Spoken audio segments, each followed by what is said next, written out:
Let's take a look at the WordPress content editor. Now, as we saw, the page editor and the post editor are almost exactly the same, but we're going to dive into the post editor here because there are a few extra settings for posts that you should be aware of. So first of all, you have your post title. We'll go ahead and enter that, and then we'll jump straight down into the main post content.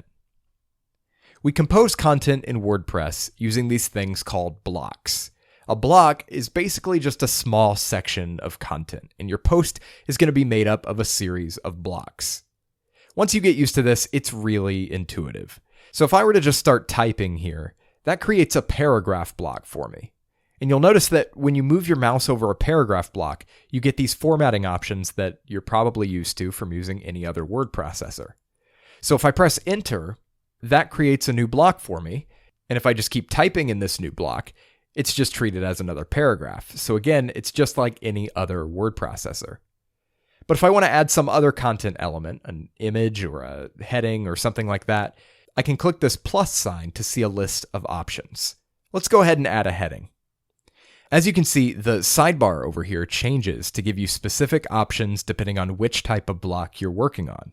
So we'll go ahead and add a subheading formatted as heading 2, and then press enter to jump down to the next block, which again defaults to a standard paragraph. And you'll notice that you can also use these buttons over here to choose from your most commonly used blocks without having to browse through that menu. One of the nice things about blocks is that you can rearrange them really easily if you want to. So say I wanted to move this heading up.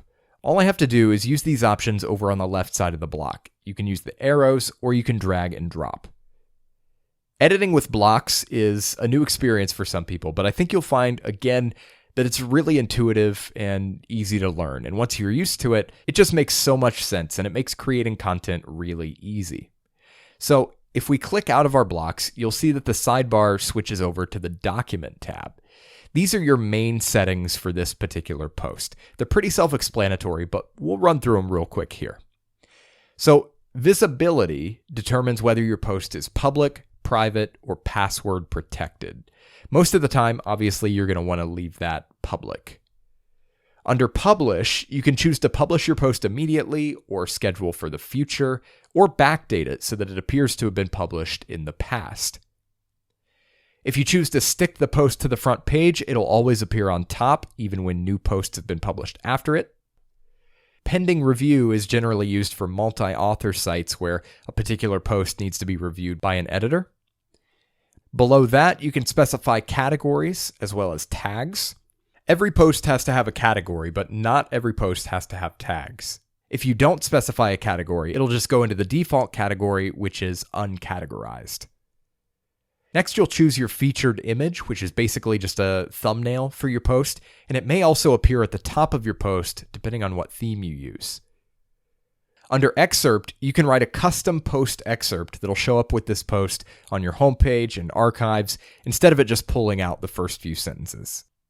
Under Discussion, you can choose whether you want to allow comments on this post. Up here at the top, you can preview your post so you can see exactly what it'll look like on your site. You can save a draft if you want to come back and finish the post later, or if you're ready to go, you can go ahead and click Publish, confirm your settings, and publish the post. So that is the post editor, obviously one of the core parts of the WordPress interface, so hopefully now you'll feel pretty comfortable using it.